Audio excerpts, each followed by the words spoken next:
Hey everybody, it's Josh Morris here, your host with the Everything Paranormal Show. And tonight I've got a very special guest with me.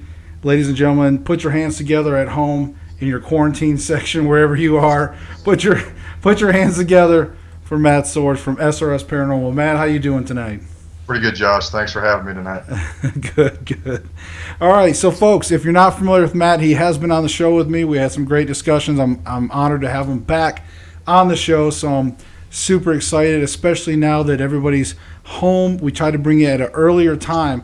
And just to make a small announcement right off the bat, guys, we are looking at next week, even probably going a little earlier. We may be looking at possibly 9:30, so pay attention. I might do 9 or 9:30. I haven't decided yet. I'm still up in the air, but my hours at work are changing, and I start next week. So it might be 9 or 9:30, but we're going to be moving the show up because some of you guys said that you have to go to bed early, so maybe now you'll be able to catch the show.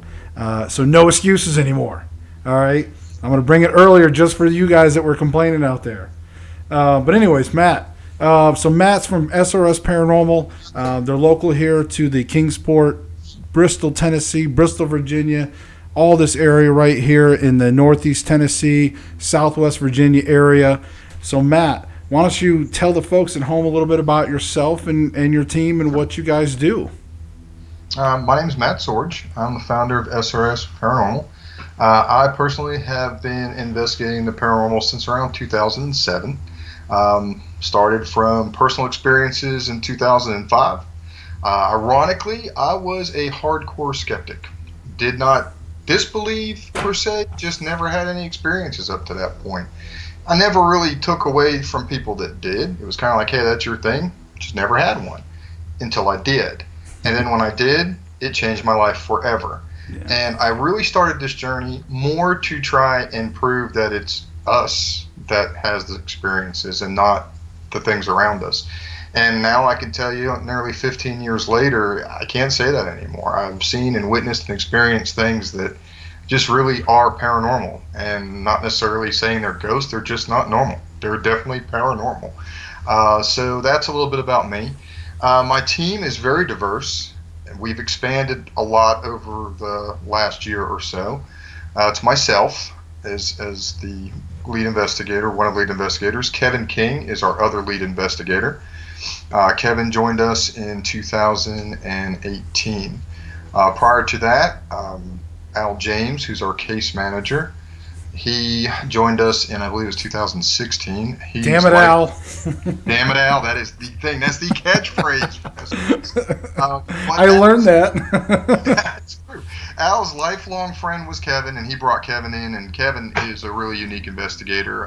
We're really blessed to have him because prior to joining us, he had a decade of experience all over the country on his own. So he brought a lot of experience and background to it, and he's big into the ITC side. So that's kind of his niche. And that's the thing about my team. It's we're very niche-y. We have guys and gals that are from different walks and different things, and I think that's what really makes us unique. Our lead psychic medium, Dr. Caudell, she is a very gifted psychic. She is an author. She is really into the spiritualist Victorian side of stuff, your dowsing rods, your pendulums, spirit boards, seances, all of those things. Her daughter, Nikita, is our other psychic medium. And then we have Christina Bowen. She's a photographic analysis expert and an investigator. And we have Michelle Woods, who is our newest investigator. She was investigator training with us for about a year now. She's now graduated on to full investigator. She's been on a lot of cases with us and has really picked up quick and learned quick, and she's a fantastic addition. And our historian, Wes Spurgeon, who has been with us pretty much since the beginning of SRS. So that's our team in a nutshell, and I want to give a quick shout out to Paranormal Underground. We were very blessed. Yes, shameless plugging myself and the team. I can't help it, right? Paranormal Underground is a fantastic publication. I know, Josh, I know you're familiar with them. Oh, yeah. I can't see what's behind you, so you're pointing. What do you got? I know. I'm just pointing at your magazine, I think. I am. Oh, is it? Okay, cool. Anyhow, so I'm sorry I couldn't see what you were saying. But so honored to get the opportunity to have Kevin do the Q&A with them. They reached out to us for that, and then to get the cover was just phenomenal. Yes. Cheryl Knight and that whole group over there, they're fantastic. It's a great publication. I know a lot of our folks are starting to follow it, and I'm sure a lot of your viewers are too. Oh yeah, I've plugged them a few times. That was a really cool milestone for us. Yeah, I plugged them a few times. I mean, they're a really good magazine. I know Bob Fountain was one of their writers, and we talk about them quite a bit. Yeah, right. On several times, right? Yeah. Bob Fountain, he's almost a regular guest at times. So my wife even went to the point where you guys need to have your own show. I was like, well, who knows? But in that case, Matt, one thing I want to say is my wife and I, we got a chance to be guest investigators with SRS Paranormal a while back. With Tipton Haynes was the location, and I got to say it was Matt's a very professional crew. He was putting on a public. It was if you've never been to like a public type of thing, you should go because it's really good for the people that. If you always kind of sit back and wonder, like, man, what is it like to be at these investigations that maybe you see on TV and stuff like that, and it may not be exactly like TV, but it's going to give you that good idea of what goes on. It's also going to maybe clear up some myths you may have, and I got to say it was a very active night. Even for myself and my wife, it's like, even a veteran in the industry, you always get to learn and see new things, and for us, we never got into the dowsing rods. We never did that. And that's what's cool about their method was that they incorporated different methods, and it was really cool to see things like that. So for us to get our hands on dowsing rods and to actually, because, you see those type of things and you're like, I don't know, maybe somebody's manipulating or whatever. But, my wife's like, no, you can feel the energy. You can feel the energy going through them. And she... it made her a believer in dowsing rods from that point. And then now we got our own set now. But that's the thing, yeah. Right. But anyways, what I'm leading to, Matt, is that tell the folks a little bit about your method, what you like to combine when you talk about Victorian methods and things like that. Let the folks know a little bit more about what that means. Absolutely. I kind of think I've always kind of felt this way, and you being a veteran of this industry will appreciate this. There's sort of like three walks of life, I guess, in the paranormal itself. You have the classic traditional investigators, the researchers, what you and I are. Then you have the psychic mediums, and they have their own methods and tools and things that they do. And then you have the spiritualists, which are the Victorian era people, table tipping, pendulums, Ouija boards, these different things that are kind of old school, real old school. I mean, I'm not talking like old school EVP. I'm talking like, Victorian era stuff. Right. And what we found through working directly together, bringing all three of those different ideas together and forging a unique path to where we cross-validate each other. I mean, how cool is it to be conducting a spirit box session or an EVP session while you have your psychic that's an actual investigator as a medium connecting, helping guide those sessions to where you're getting answers and you're validating two things. You're getting validation of the spirit communication that you're getting, and you're validating the psychic's ability to connect with spirit. It's right. pretty unprecedented to do it that way, and we combine all those things. We take traditional methods and equipment and we merge it with the psychic and spiritualist stuff, and we bring all three together in one roof. And it really helps steer and guide our investigations, and our methods have really evolved. We're actually working on some new experiments and things that we haven't done on any of our lives because we're still perfecting them. But I think some of them are really going to be pretty revolutionary things. They're things you haven't seen on shows or in publics. So right. We're really excited about the journey that we're on as a team. That's good. And I love that too. And one of the things that I also want to point out to people is that one thing that you should always be as an investigator is validation. And I know Matt is a huge person when it comes to validation and cross-validation. Very, very big into that. So, Matt, tell the folks a little bit about that whole validation and cross-validation process and why it's so important to you. I think it's important. The whole thing, and I know your tagline is "Seek the Truth," and ours has always been seeking the truth of what haunts our world, going all the way back to when we started even getting into the Facebook side of things. Is the whole reason I think we do this as investigators is because we want answers. We're researchers, right? We want to know what's really going on. It's real easy to have a thrill. I mean, I can take my stuff out and go have a thrill like I did when I was a kid, wanting to go to the haunted forest and run around the woods with flashlights. But that's not really getting anything. That's not really getting us any data points. There's nothing there that's tangible. So I think it's a whole process. It's a methodological process where you start from point A to point B to point C, all the way on to Z, and you connect all those dots. And that goes from researching not only the property, the history, the people, everything that's happened there, all that background, and then you have the experiences, and you have to validate those. Okay, is it related to that history? Is it related to that event that you found? Or is it totally separate from that? Right. Okay, just because we had a cold burst of air come through, did the AC kick on? Is there a window open somewhere? Or did we just have a real experience? Right. So now, that's the first part, right? Okay, so we had this experience. We had this change in the environment. How did we measure that data? Did we have an EDI going where we got pressure and humidity and barometer and EMF and all those data points shifted at that moment, that we had the tingly feeling down our back? I'm blessed. I'm a sensitive. I feel things. Not everybody is. But those of you that are know what I'm talking about. I can feel it, but that doesn't mean everybody else in the room feels it. So when you can match that up with data points, or when Rhonda or Nikita are like, I'm connecting with this, and they're getting pain in their head because they're making the connection, and now I can show a barometer hit that coincides with that, we're validating, and we're cross-validating.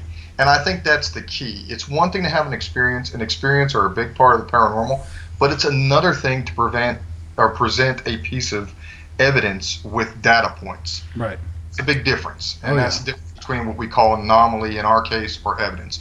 We don't throw the word evidence around a lot.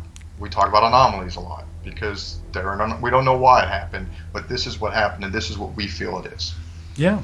And that's good. And again, that's why I tell people, man, you have to validate your stuff. You have to try to validate. You can't, because that's one thing that just chaps my ass, all right, is when I see these teams on YouTube and they're out there and they get, the instant they get something, they're just over sensationalizing it, they're dramatizing it, right? And they're just like, oh my God, I got this, oh my God. And they're just like freaking out when you haven't even tried to debunk it. You haven't even tried to figure out, was that a valid experience, or was that just a reflection of yourself, and things like that. So it's so important and that's why I love coming across teams like yourself, teams that care and try to validate things and try to do those cross validations. And that was a really cool thing that I saw.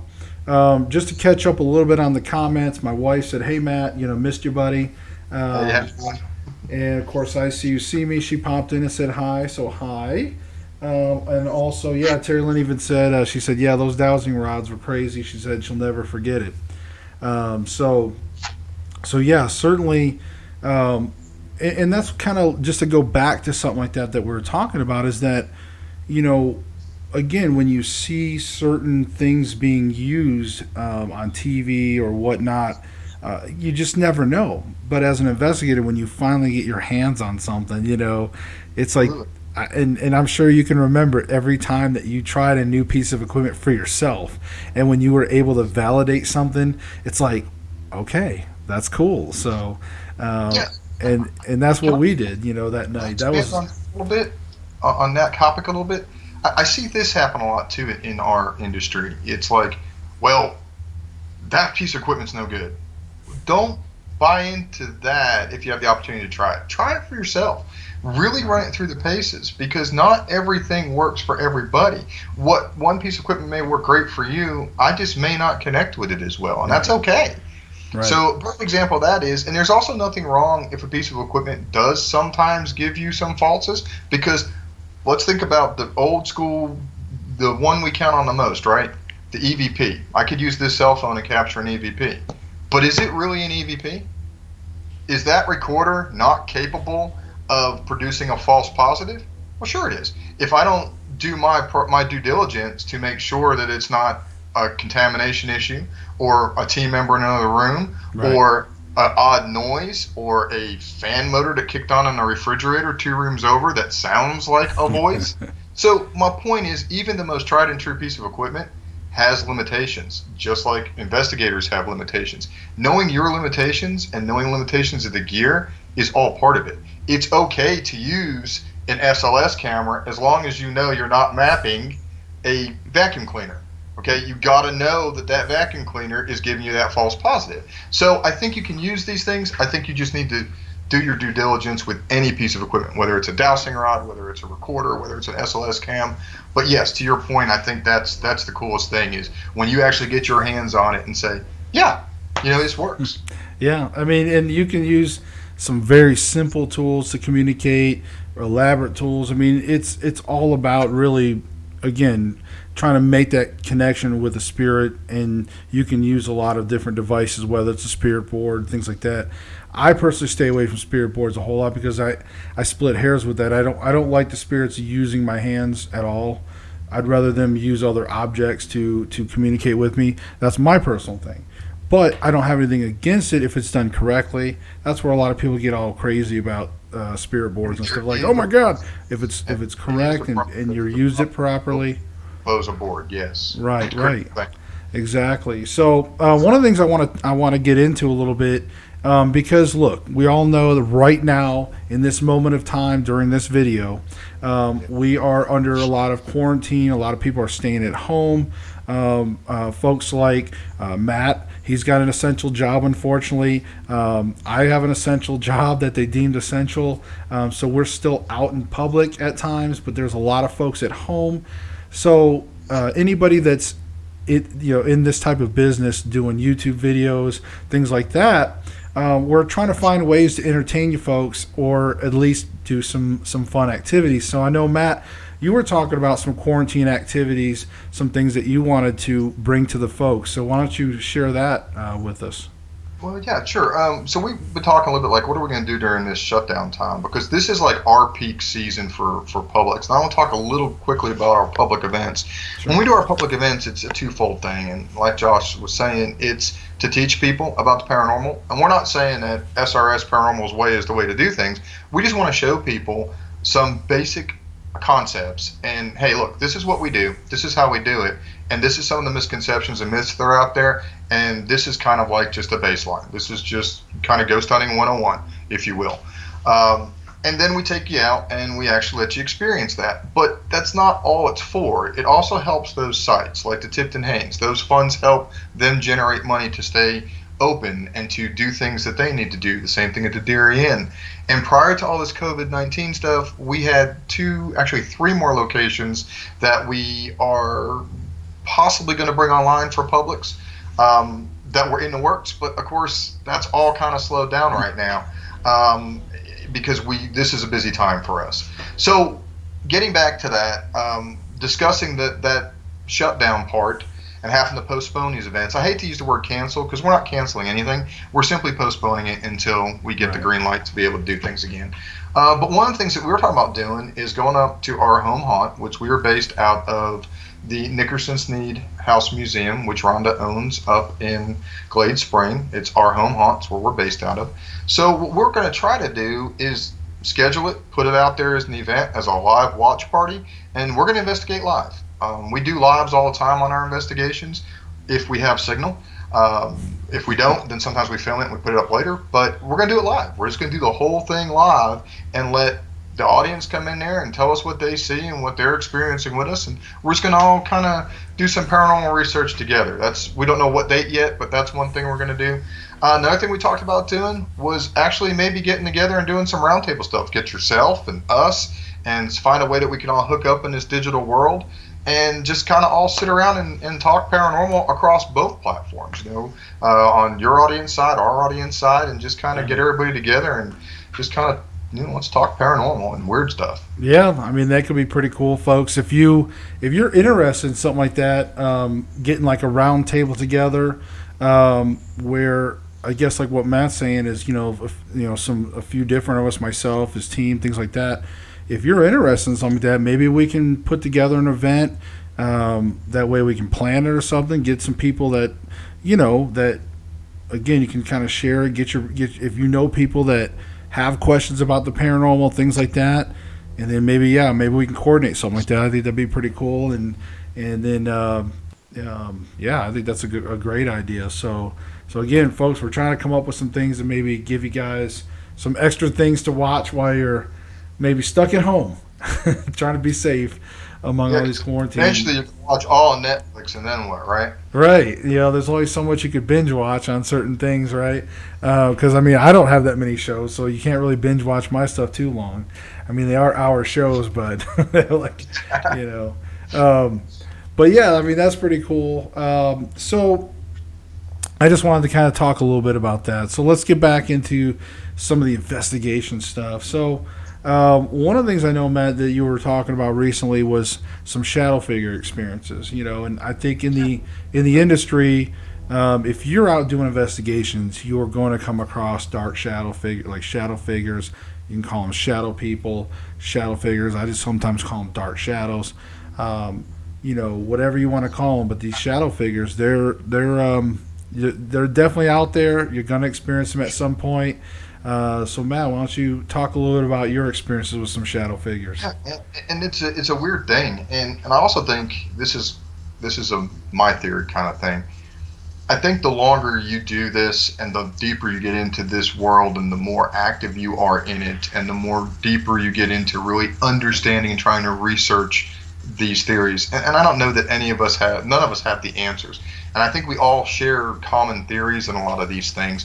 But I feel like the more you connect with spirit, the more spirit shows itself to you, or the more that you open up to the experience. I'm not really sure how that works, but I know for me that's definitely been the case. Like I said, I was a hardcore skeptic. My whole life thinking, yeah, okay, whatever. Now I'm sitting here having a conversation about shadow people because I've seen them.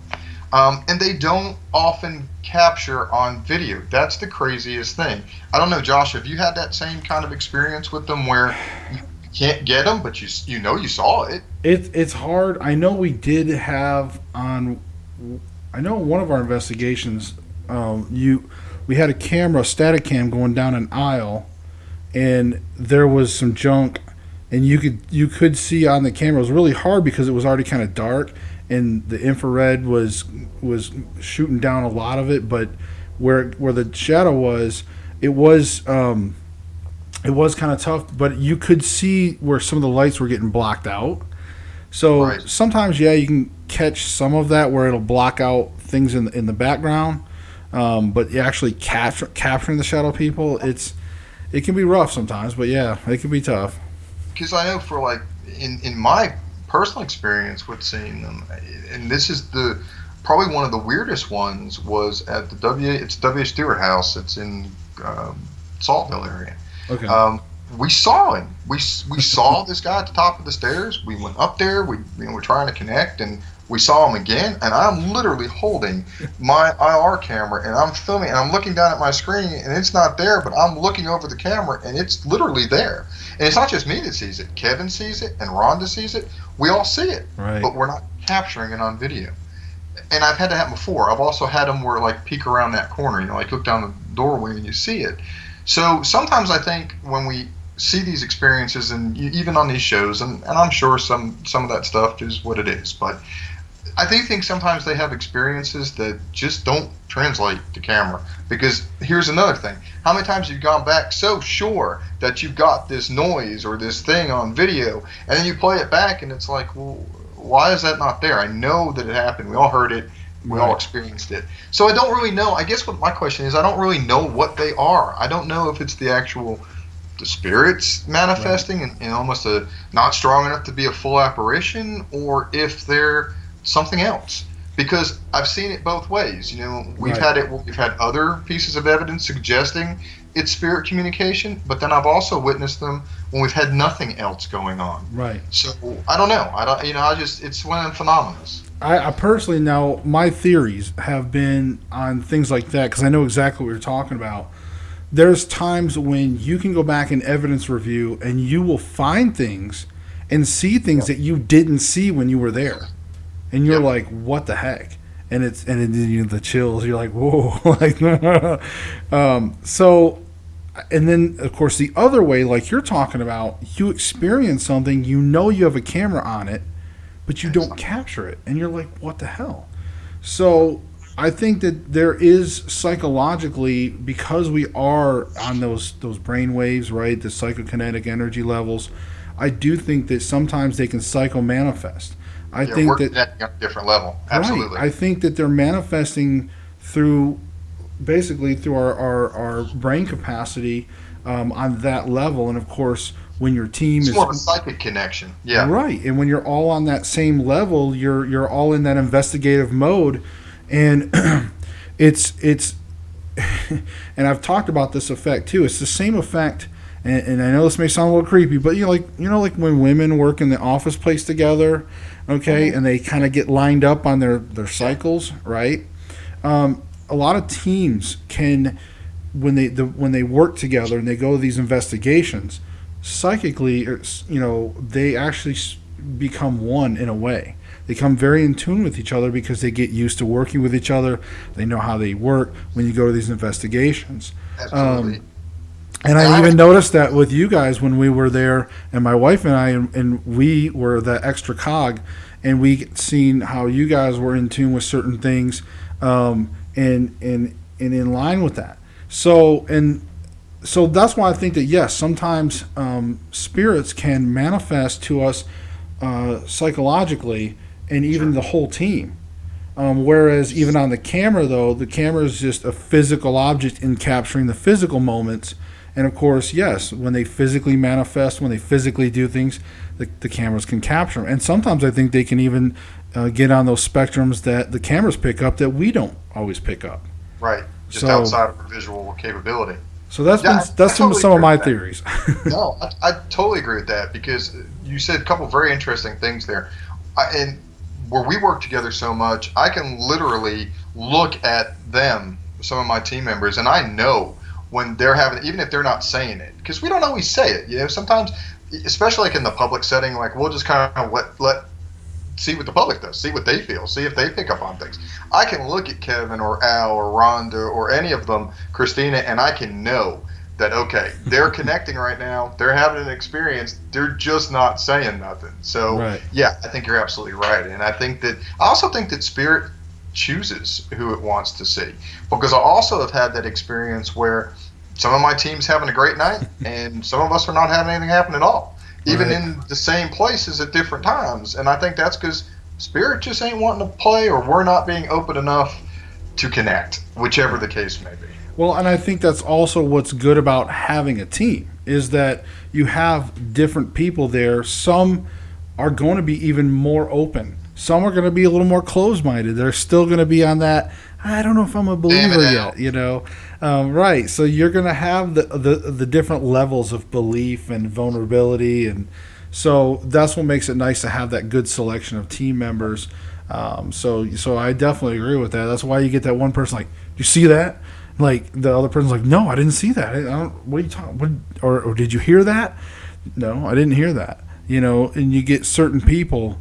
In fact, one of the things I've noticed, and this is a really good example, if you ever want to see something on camera, and I don't mean to plug another thing, but there's a group of investigators called the Haunted Side on YouTube, and is his name Jeremy Honey? I can't remember the main guy there. But one of the things I noticed when I watched some of their investigations was that he's able to hear a lot of the EVPs when they happen. Yeah. He's able to actually, like, on camera, he'll be like, "Hey, did you guys hear that?" And almost nobody ever hears it but him. But then they'll capture it on the actual EVP, and they'll play it. So so it proves, it's validating that he's actually hearing something at the moment. And they'll go back and they'll find that EVP that he heard, but nobody else hears it. So for me, the point of that is it just shows that, yes, there is some team members that are going to be more in tune with those type of things than others sometimes. Absolutely. And having merged... Patrick. His name was Patrick, sorry. That's cool. I'll definitely look that up. I love looking at stuff like that because I think it's, number one, you learn. I think that's something that this community needs to do more of, is set aside egos and focus on really sharing stuff. I think one of the biggest reasons we're not mainstream in terms of science is because of two things. One, we can't control an environment. So, like, to have a scientific theory, you have a hypothesis, you have to recreate the scenario and get the same result over and over to prove or disprove it. We can never do that with the paranormal because obviously it's not a carnival ride, so we don't have that luxury. But I think the other thing that really hurts us is ego. You know, this my way's right and your way's wrong is what kills the paranormal. We've got to get past that. There are some people, don't get me wrong, there are some people that are doing things that make me cringe, but I just choose not to work with those people. You see what I'm saying? That to me is the thing. But I'm not going to throw off on them in the same token. You know, I just don't believe in that. But I was going somewhere with that, and I totally did that and got lost. But sharing data. Yes, sharing data. That was exactly. That's exactly where I was going with that. We need to do more of that. You know, we need to do more collaborative stuff because I may go out with you in the field and see you do something that I do, but you do it in a new way that's like, whoa, let me try that. And then we take it to the next level. And that's what we've got to do more of. And what I started to say is what we've seen by actually bringing psychic mediums in, not to just come in and read it and then leave, but to actually be on the investigation when we're doing the experiments, when we're doing the things, man, it's next level because those connections just get deeper and deeper and deeper and deeper. So you start actually experiencing what the psychic's experiencing as well, even though you're not maybe connected as a medium. It really elevates the game. Right. It's for us, it has anyway. I mean, it's revolutionized what we do. Oh yeah, absolutely. Let's see. Hey, Bob Fountain jumped in. He said, yeah, same thing applies with digital review.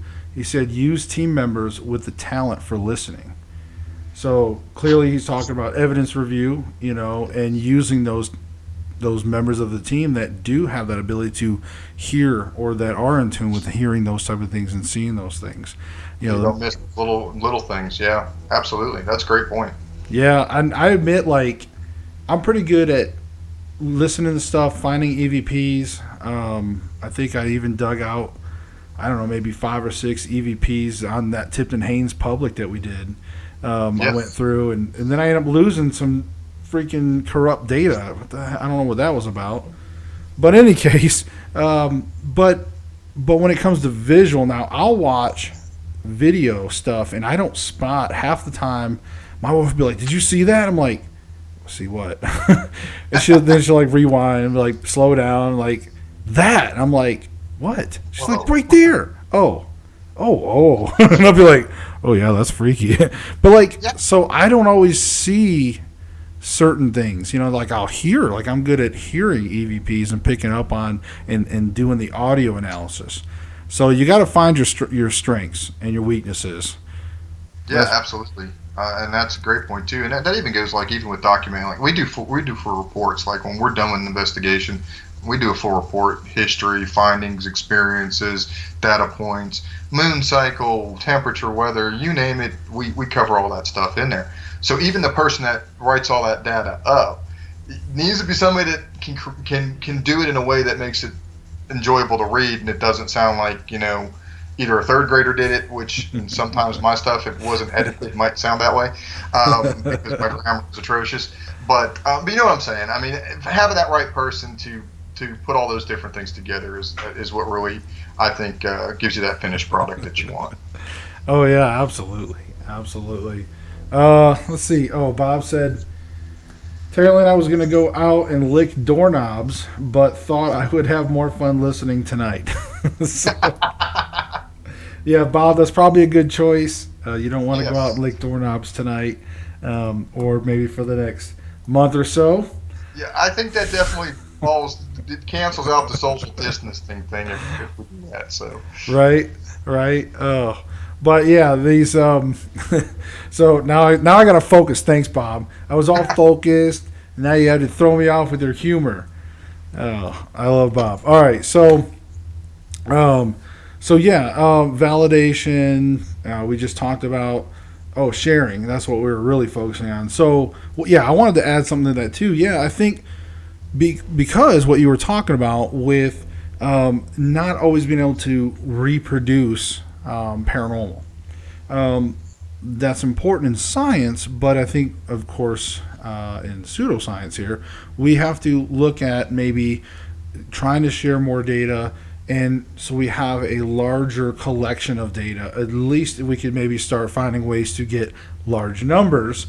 Once we can get some large numbers, maybe we could start seeing some patterns and things like that. But until people drop their ego or somebody comes out with some amazing thing, who knows what's going to happen on that.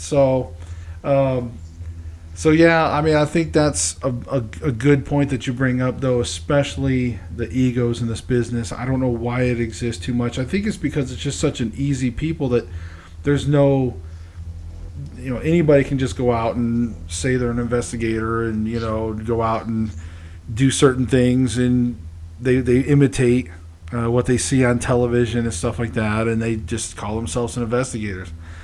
And so many times, though, I've seen, and what irritates me too is that I've seen, some of these people on YouTube, they investigate, and then at the end they're just like, yeah, I told the client they need to find a professional, and this and that's like, well, what were you supposed to be? I mean, they called you for help, and you just come in and rattled the chains a little bit and stirred everything up, and then you're just like, deuces, I'm out of here. You might have just done something so untenable for a person that you and I have talked about this a lot. This is a pet peeve thing of mine too. I don't think you should do residentials until you really know what the hell you're doing. You have no business in residential work, and that's probably going to upset some people if you don't know what you're doing. Because I mean, I look at it this way: if I need a plumber, I'm not going to go ask the guy down the street that I know is, gardener. I mean, it's what he does. He's a farmer. So I don't think he's going to be able to fix my plumbing problem. I mean, he may be pretty smart, but he's not a plumber. Right. So I just wish people would not do residential work unless they really knew what they were doing and are prepared to see it through. See it through, because yes, it may just be the squeaky hinge that the person's hearing and you give them peace of mind. It could be psychological issues. It could be, there could be a million other things. We do quite a bit of residential work and have over the years. We don't ever share that stuff. You'll never see it on our YouTube. You'll never see it on our Facebook. In fact, last 2 or 3 months, I think we've had 2 or 3 residential cases. That's going in and helping people solve a legitimate problem. These are people that a lot of times aren't thrill-seeking or investigators or enthusiasts, whatever. They're victims, exactly, and they're desperate. They have tried everything. They're scared. They don't know what to do, and now you're going to show up with your flashlight, your recorder, and your video camera, and I'm here to capture this ghost. No, that's horrible, and you're right, and I see a lot of that. And then we have to come in. People like us have to come in and then try to fix that. And it gives us a bad name. It gives paranormal research a bad name. And sorry, you got me on my soapbox for a minute there. No, that's what this is for. I mean, this is what we do on this show is we try to educate people. And if getting on the soapbox, and if this gets through, if we just get some of these investigators that watch this video, some of these ones, and they know who they are, if they watch it and say, you know what, maybe they're right. Maybe I do need to take a more serious approach. Maybe take a more investigative approach or whatever, or reach out to us. Email Matt, email me. We have our contacts all throughout social media. So email us, reach out to us. Say, hey, what can I do to better my team? What are some of the things I can do? We can at least guide you in the way. I'm not saying that we know everything and that we're perfect. But what I'm saying is that between Matt's 15 years and, my wife and I's whatever many years, we've got well over 30, 40, 50 years of experience between, and then everybody on his team, all the years on his team. You start adding all that, we got 100 years of experience easily worth of stuff, right? So we've gone all over the country and done this stuff. So I mean, he knows people. I know people. We've got contacts, so we know people. If you need help, need guidance of what you can do better as an investigator, And again, I'm not saying I'm perfect. Nobody's saying we're perfect, but we're all in this together. But believe me when I say I know when I see worse than what I can do. So, and it's okay being inexperienced, and it's okay to make mistakes. We all had to cut our teeth at some point. That's right. But you got to recognize it too, and say, hey, maybe I'm making it worse. The quick story on that: about a year ago, I had a guy from Indiana reach out to us because he was at his wit's end, and it's we're obviously not in a position to just up and run to Indiana and do an investigation. We were able to, through Rhonda's contacts, we were able to get him a psychic medium to talk to help him in his area, to help him with the problem. After a team of thrill seekers had come in there and made his life a living hell. They ramped up the activity to a point to where the guy he's at the end of his rope. And so we had to clean up that mess, 1,000 miles away from it. So that's my pet peeve with it. Don't do residentials if you don't know what you're doing. Just don't. And if you decide to do a residential, see it through. We could go out tomorrow and get in over our head, but guess what I'm going to do? I'm going to pick a phone and say, hey, Josh, what do you think? Hey, Bishop Long, what do you think? Is this something that maybe we need your expertise?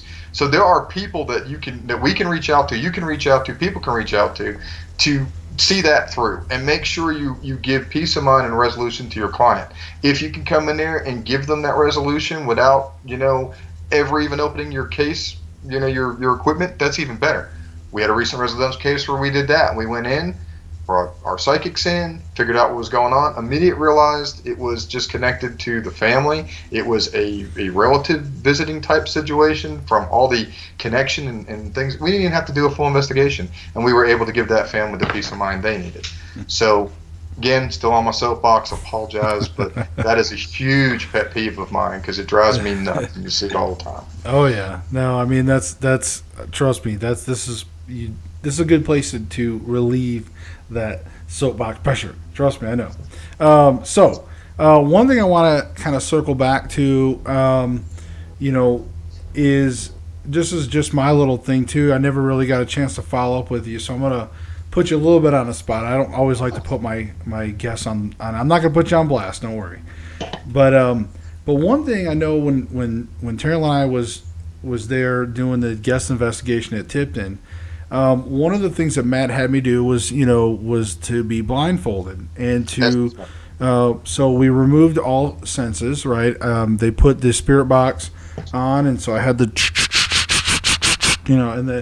in the ears there, and Matt just said, hey, just say whatever you hear. So I'm like, cool. So at some point I was there doing a long time, and I remember I took off the blindfold, and everyone's like, "What? Wow, things are really awesome." I had no idea. I didn't even know what had happened, but I guess I was saying some things that were matching right along with what they were saying. Yep. So then I go back under for a while, and I know I come back out, and I will never forget this, Matt. And I don't know this, but when I came out that last time, you had this look on your face. You were just blown away. You had this utterly shocked look. You were the first person I saw when I took it off, and I saw your face, and you just looked at me like you just had this look of shock on your face. And apparently, and then afterwards I said, well, I'm going to tell you, and I described an image. Yes. I don't know if you remember, but I described an image of what I saw, which was almost like an old, almost like a sepia tone image of a woman in a convertible, sort of smiling really big and stuff, almost World War II era time frame maybe or something. And apparently it was your aunt. Yes. Right? I have to find that photo, and I apologize. I have not gone and dug that photo out, but I am actually right now going to take this pen, and I'm going to make a note, find this photo, and get it to you. Because yes, let me write that. Let me make a note of that real fast. So for those of you that may not have known exactly what I'm talking about, like I said, I was blindfolded and I had the spirit box, and and they had, I believe, dowsing rods also, and they were asking questions, and I think from what I understand is again, they were asking different questions, and Matt, you may have to elaborate a little more on what the conversation ended up about. But I think you said something about a spirit guide I was talking to, but apparently, again, whatever happened, I just remember it was a pretty intense situation when I got done. So not for me though. I was just like in this zone, just calling out things. So and that's why I love that experiment so much. And I know that ITC is one of those really controversial things. I mean, there are people that say the spirit box is total crap, and there are other people that say it's the most valid thing that's ever hit the paranormal. The truth is somewhere in the middle for me. It's like we talked about earlier. Every piece of equipment has its limitations, and every piece of equipment can give you false positives. We have tried both ways, using radio snippets, and we have tried using the white noise. We kind of prefer, most of the time, the white noise side. So the spirit box you were using that night has no AM or FM antenna. We put it in a Faraday cage, and we stay on the FM band. So even short range, because when you do connect headphones or anything to it, you are creating a short antenna. But when you put it inside a Faraday bag, you are still really reducing that. So unless it's like a super strong radio frequency, you're not going to pick that up. And if you probably did not hear much bleed through at all, I wouldn't think. We typically don't down there. Did you? I don't know if I asked it at that night. No, most things, like, it was pretty legit. Like if I heard something, I usually heard something. It really wasn't much radio. I think that night there was only maybe one frequency that was coming through at some point, barely, but not even. I don't even think when we were in that basement for that episode, I don't think we were getting anything. But like I said, just every once in a while when I heard an actual word, I would just repeat it. So, right, and that's why I love that experiment, because when you have isolation headphones, and you can't hear the control questions being asked, and you don't know this, but Terry Lynn will remember this. We were kind of giving you a hard time, kind of like cracking on you while you were under, because when you first went under, to show everybody, because remember, I mean, this is a public, and we've got 15, 20 people down there with us, whatever it was, surrounding us while we're doing this experiment. It's a whole room full of people. Yeah, which is also validating, because they witnessed that it wasn't just Matt and Josh had this experience, or my team had this experience. This was witnessed by a room full of people, and that's another way of validating something too, because those are people that have no skin in the game, But the cool part about that is you can't hear what's being asked. So if you're giving relevant responses, intelligent responses to questions that are being asked, it's pretty hard to disprove that. I mean, it's pretty hard to challenge that. And you were. In fact, at one point, one of the things that I like to do, and several of us on the team do, we connect with spirit guides. And one of my spirit guides is John. And John is with me a lot and helps me connect a lot. I will often, without even realizing it, I don't even know I'm doing it, but my team members, or on playback a video, they'll say, "Hey, you reached out to John again." I just naturally do it. It's a weird thing. I guess him and I have like this connection, and I'm not even sure who John is, to tell you the truth. But we'll reach out to him, and I mentioned John. Now, you did not know his name, because I had not. Yeah, didn't I say John or something like that? And I said, "Is John with me tonight? It's my spirit guide here." And I don't remember the exact context. I'd have to go back and look and see if we have that on video. But I remember that I said, my spirit guide, and then you said something to the effect of spirit guide or guides, and I said, "Is this John?" And you said, "Getting a name John," and we started having that interaction with him. And at one point, you literally pointed, and I had just said that I feel like he's with me. I feel like somebody's with me. I feel like they're standing with me or around me. And he pointed. We asked where. We had asked the dowsing rods where in the room. And the rods went and pointed back towards Terry Lynn. And you point at that exact moment, you put your hand out and point exactly where the dowsing rods pointed. So that's kind of like a triple validation. Wow. Yeah. You were it, the rods are pointing to it, and then you're in Estes unaware of what's going on and randomly point to the same spot. Right. home run. I mean, that's triple validation. And I can honestly say that when I was in those because folks, they're the big noise canceling headphones. Okay, they're not just like the little Walkman ones. They're the big ones, and all I could hear was the.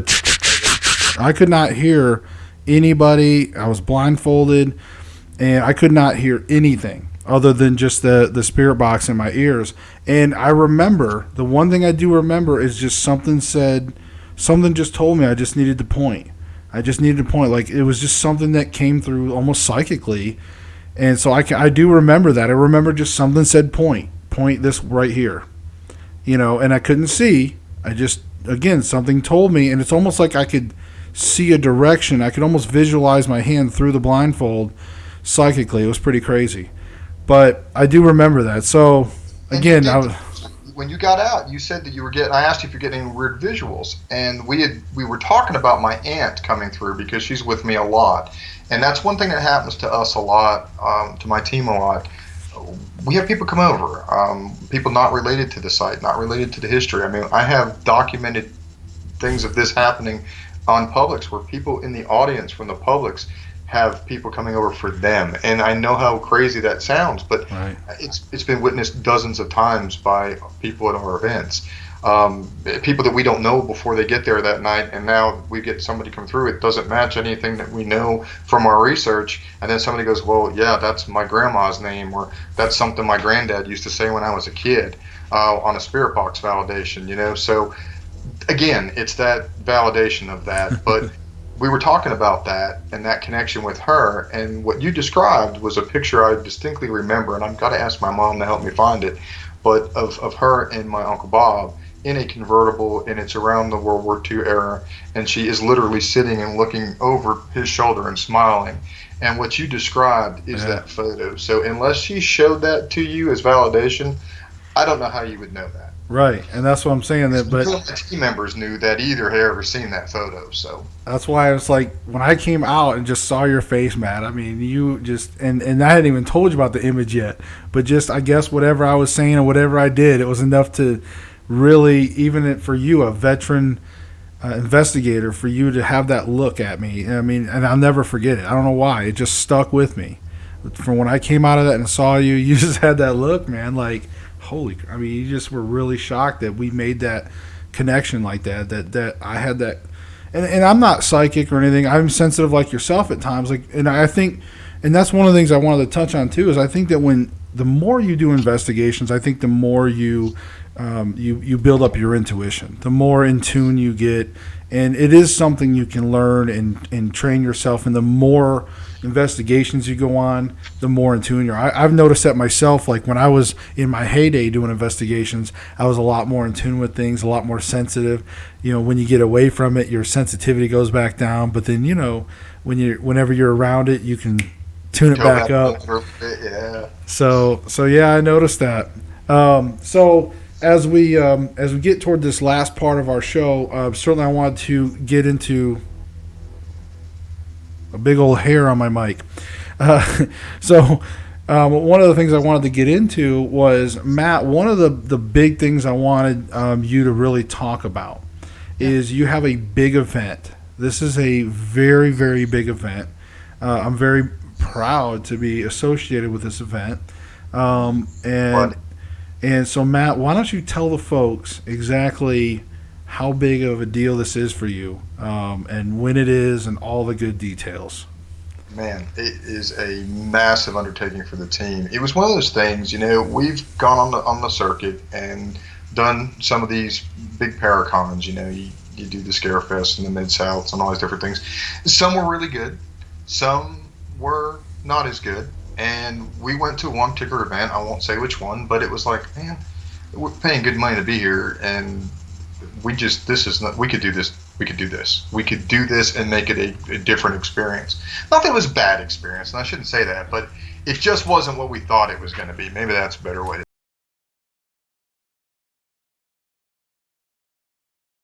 Let's find a venue big enough to accommodate it, get like-minded people, and try to see what we can do. Then we thought, well, why should we do just a straight Paracon? Let's expand it out. Let's include the metaphysical people. We're a team that's big on both sides of this thing. Right. Let's get some of these people from the Wiccan world, and let's get some of these metaphysical and crystal people. And I'm a big crystal guy myself, so let's bring those people in. Let's incorporate the horror folks, because there's a lot of that genre that kind of is into this crazy stuff. The cryptozoology people. Right. Let's just get all the freaks and geeks together and have like this cool event. And I'll give Kevin props for the name, but he came with the Hexpo the Gathering. So www.thehexpo.com. You can see the celebrities that we're going to have there and the event that it's going to be. We've got Chip Coffey, who's going to be there. He's going to be doing a gallery reading as well. We're going to have Amy Bruni from Kindred Spirits is also going to be there. Joe Chin from the original Ghost Hunters. Joe is actually going to be doing an event. We haven't announced this all completely, so this is kind of a first to really talk about it big. So the cat will be completely out of the bag now, but we are going to be doing a celebrity ghost hunt with him. Ooh. He's joining SRS and going with us to a location on Saturday night. And Chris Garland, who used to be his partner on the show in the early days, she's also going to be coming to Hexpo, but they will be celebrity guests with us doing an investigation. So we're going to sell tickets to that too. Nice.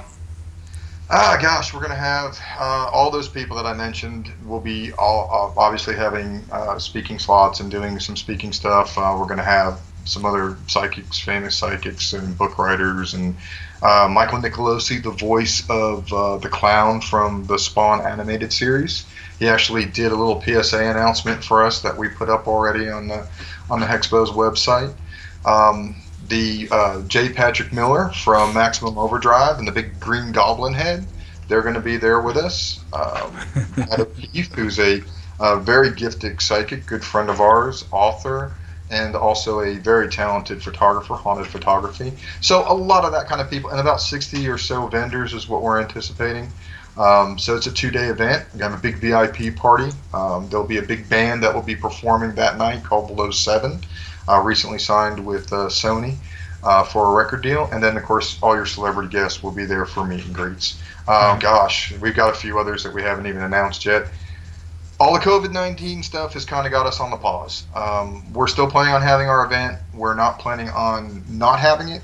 It may move or shift the date a little bit, depending on how this plays out and what goes on, because obviously that's a big factor. But we will not be canceling. We will be postponing or pushing it further down the calendar if need be. Right, and I know that one major celebrity is going to be Josh Morris. Yes, I mentioned Josh. My bad, Josh. Slap me. That was terrible. That's okay. Well, because I'm here. That's why you're like, you're just telling everybody else because you just figured out they know about you. Yeah, they know Josh. Right? They know Josh is going to be there. He already announced it on Facebook.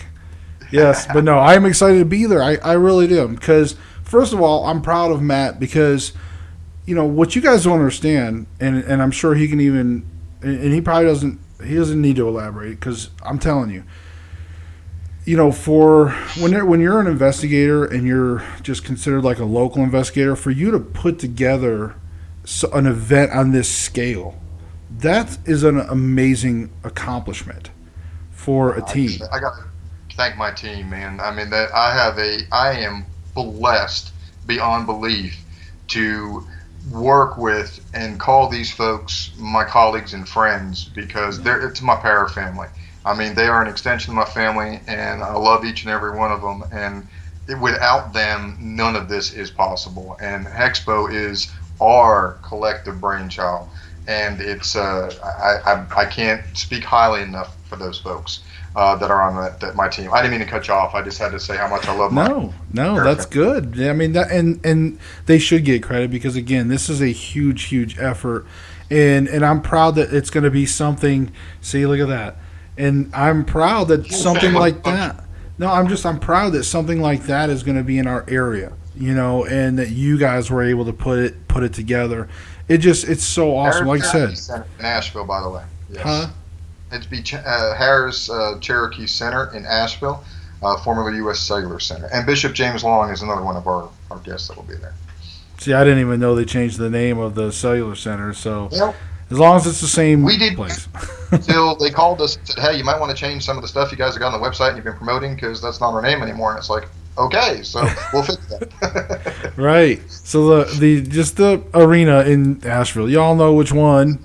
Y'all know if anybody. Just go there. But yeah, I think that's gonna be amazing, guys. When I'm there, I'm gonna probably try to have like my wife and son there. Maybe they can help sell some books if you guys want me to sign some books, things like that. But also, guys, I'm gonna try to be there and as part media, because I consider myself kind of part media as well. It's not just about me. I want to go there and hopefully give you guys some coverage of this thing and maybe see some cool stuff while you're there. Of course, I can't show all the cool stuff because you got to go. But we'll at least try to get some cool stuff filmed and maybe some cool, maybe we can get some interviews, things like that, guys. But it's going to be an amazing event. I know it is. I'm really looking forward to it. One thing, Bob said you should advertise in the magazine as well. Does he mean which magazine? Did you was that an advertising in the magazine? Yeah, that was in Paranormal Underground. He did, Bob. He might not have caught that. Okay, so going back real quick because I know that they popped in some questions just as we segued into Hexpo. So go back real quick. I See You See Me says, can anyone use dowsing rods or just certain people? That's a great question. That's a great question. And she might be interested on our website, on the SRS Paranormal website. Christina Bowen actually writes a full article on the history of dowsing. We have a blog that we run there where we kind of share some of our thoughts. It's a great little read if she's interested. It kind of gets deep into the history. But the short answer to that is yes, but. And the yes, but is this. Yes, anybody can, but you have to be open to allowing that energy to flow through. If you are blocked off, or if you overthink it, or if you sit there and go, I want them to move, it's not going to work. You have to just really ground and center yourself, let yourself, your mind clear, take a deep breath, and just let it happen. And that connection and that communication will happen. It's the same thing with Estes. If you're closed off and you're not willing to have an experience, you're not going to have it. And that's the difference. So the short answer is yes. All right. And then Bob said, question, does SRS present, and I believe you kind of covered this, but he said, does SRS present after action reports to clients and copies of any data captured? Absolutely. We do. Whenever we go, even if we go to a famous place, we always do a report of our findings, which outlines everything from our historical research. Now, I know they've got their own historians and they have their own stories, but we go all the way into that folklore and we try to see how that factors in. Sometimes we even uncover some things that are a little different than the historical facts that they have through our research, and that's okay too. But that's included. All the environmental data is included. The personal experience are included, and any copies of any what we call anomalies or evidence is put on a DVD and shared with them. Even the famous places. And residential work, that is all done, of course, privately, and none of that ever is shared outside of that, but that's between us and the client. Right. And that was something I thought of, too, when you were talking about residential is again, folks, what we were talking about earlier is you got to remember when people are victimized, it's very personal. So they may not always feel comfortable because, again, they've been victimized, and it's very intimate, and they may not feel comfortable sharing some of that. Now, some cases you might have some people that, they want some answers, and maybe they're comfortable with it, and and you can share some of that. Sure. But again, when there's a lot of people, even maybe a majority of times, you got to remember these people are being victimized. They're scared. So for you to kind of come in and make it like a show or something, and you're trying to show off all these things, and you're showing their home because you're in their home. And there's a lot of personal details in these cases a lot of times because if you have cases with poltergeist activity and maybe there's physical abuse Maybe you haven't even discovered that yet. Yes. There's some very sensitive things out there that can spark paranormal, or So in any case, folks, I just wanted you to remember that not all residential cases. That's why a lot of it's private. It's just to really protect those people. Not even so much just their identities, but just that private nature of their business. Well, and that's a credibility thing too. I mean, to me, if you're going to be credible, you got to be able to, you got to be professional all the way around, and how you conduct yourself, and the after action report, how you handle the situation with the clients, the meetings, the briefings, the people you bring in there. I mean, you don't want to bring people in there that scare the family. You know what I mean? Right. It's all, you don't want to come in there like gangbusters. When the investigators are scarier than the apparitions. That's bad. That's bad. That's not That's bad. Yeah, that's not a good tagline. They just show up in their hearse, and then anyways, Chip. Let's see. ICUCB. She laughed at Freaks and Geeks comment. She thought that was funny. Hey, and I am in that category. I am a freak and a geek, so I mean, no disrespect. Right. I think that's what we are, because I am one. I'm proud of it. Right. Yeah. We always make sure that, like I said, when we make fun of people, we're talking about ourselves. In the world of paranormal, we always consider ourselves freaks and geeks. I mean, so yeah. That's why I don't laugh at the UFO guys, because just because I haven't seen one doesn't mean nothing, right? I mean, that's cool. I mean, I talk to thin air, so what ground do I have to talk? Right. Yeah. When you step back and look at things it can definitely be, comical. But yeah. We can't at nobody, because we do. We get all excited when we talk to thin air. So, and we're comfortable doing it. So I mean. Right. Let's see. Terry Lynn said Chip Coffee from Paranormal State. Let's see. Oh, and then Bob said he's enjoying the show far better than the doorknob idea. Awesome. That's good. That's good. So, and Bob did say that they had a client that was calling them every night. So yeah, I mean, sometimes, and again, I don't think people get it. Like, I don't think some people that when they're thinking about becoming investigators, when they're thinking about taking on that residential, I don't think they realize what they're truly getting into. It's not a one night. This isn't like the shows. You don't just show up, talk, interview, do a lights off investigation, evidence review, tell them your findings, and go home. It's not that simple. It's layered, yes. Yeah, and there's a long term. You are committed. It's literally a case file, and much like a detective, it takes months sometimes. Maybe it is just a few days, or maybe they only have a limited time. But for the most part, there's a lot of these cases that may take quite a bit of time, and even like Bob's pointing out, sometimes clients will call you every night. Yes. That's part of the process. So and our process, even like I said, research and all that is part of it. But we start with it. It's like I think it's 40 questions. I think it's 40 questions. I'd have to recount it, but I'm pretty sure it's about a 40 question questionnaire, and it covers everything. And you got to even get into those uncomfortable things: alcohol abuse, drug abuse, mental illness. It's not because you're wanting to be nosy. It's not because you're wanting to embarrass people. It's because you have to have all the facts to make a true assessment of what's going on, because maybe something is perceived paranormal because of other factors. Right. And Bob was saying that the reason why they kept calling every night too is that it really took them an entire week to empower that person enough to make them feel at ease. And I think that brings up a good point is empowering people. It's very important to empower people to conquer some of this stuff, even conquer their fears. It's not, Matt's probably not just going to walk in. He's not going to wave any kind of magic wand or anything and say, demons be gone, Yes. And all of a sudden, sunshines and rainbows, right? Light your page and run around there and open the windows, right? Right. So, shout some stuff, right? Do some shaman type stuff or something. Like, what? Yeah. So yeah. But folks, we're gonna start wrapping things up. Man, I can't believe it's like an hour and 10-minute show almost. That's pretty good. We got really tired. I think it was a pretty good show. I'm real happy with everything. Guys, I hope if you guys have any last minute questions, try to hurry up and squeeze them in because we're getting to wrap up. I know we covered the Hexpo. Guys, remember, middle of August, that's the normal date. You can check out SRS Paranormal. They got Facebook. Again, I think they've got a YouTube. They've got a .com.